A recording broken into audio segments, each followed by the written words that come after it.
Performance আয় না, rehearsal আয় না রেস্ট আয় না। এ যেন শাকিব ভক্তদের জন্য দারুণ সুখবর। এবার শাকিব খানের বরবাদ সিনেমায় দেখা যাবে তামান্না ভাটিয়াকে। বাংলাদেশের সুপারস্টার শাকিব খান, তিনি বর্তমানে একের পর এক জনপ্রিয় নায়িকাদের সাথে সফলতার সাথে কাজ করে যাচ্ছে। ঢালিউড, বলিউড, হলিউডের নায়িকার সাথেও তিনি কাজ করে সফলতা পেয়েছে। এবার তার সাথে কাজ করতে চলছে ভারতের তামান্না ভাটিয়া।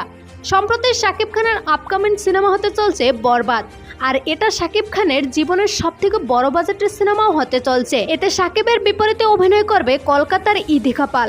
তবে এই সিনেমার বিশেষ চমক হিসেবে থাকবে আইটেম গান, যে গানে পারফর্ম করবেন আইটেম গার্ল খ্যাত নায়িকা তামান্না ভাটিয়া। এই বিষয়ে জানা যায়, তামান্না ভাটিয়াকে প্রস্তাব দেওয়া হয়েছে, তিনি রাজি হলেই এই মাসেই শুটিং শুরু হবে। উল্লেখ্য, এর আগেও তামান্না কলকাতার একাধিক বাংলা গানে ডান্স করছেন।